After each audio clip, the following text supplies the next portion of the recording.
Hey there, I'm Dan from Tech Support, and today I'm making this video because I've been recently asked about the best possible way to share a file here through our videos, through our CTA buttons. Okay, so if you're new to Sendspark, you should know that every time you create a video, you do have the option to both add a CTA button and also a calendar so people can schedule a meeting with you, right?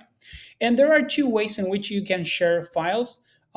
Both ways involve you uploading that file into either a cloud service like Dropbox or either Google Drive. So any of those, of course, will work. That's completely fine. But the two different ways is basically an indirect download link and or CTA button, sorry, and the direct download option, which is, I would say, in my opinion, much better because it allows you to reduce the friction for people to download what you are, of course, sharing. Okay, so let me show you both, and I'll show you how you can do that. Okay, so the indirect download basically is just clicking there, and it's me, of course, uploading a file, a picture into Google Drive, and well, in this case, I'll be taken to a Google Drive URL, which I'll have to click on download to download the file. Okay, but in the other option right here in download here, that's how I called it.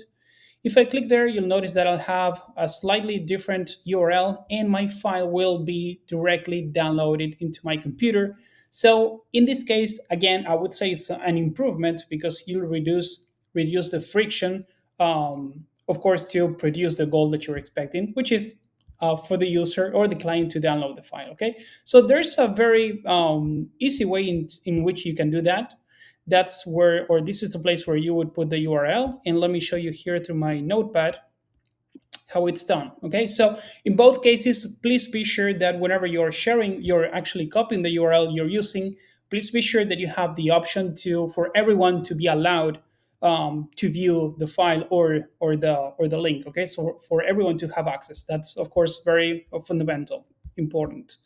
So yeah, when you're using a Dropbox URL, it's very simple. You can see that most of them will actually look kind of the same, but at the end you'll have these characters right here that says DL equals 0. You'll simply have to change this 0 into 1.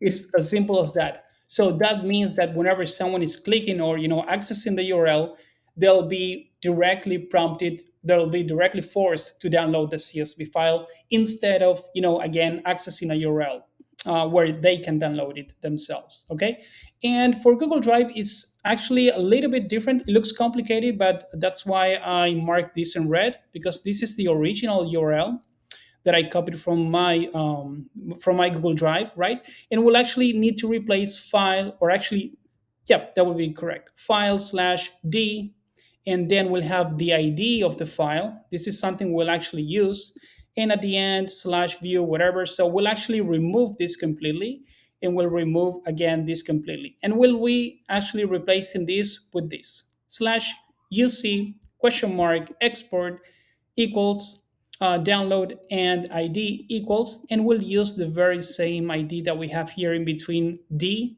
and view.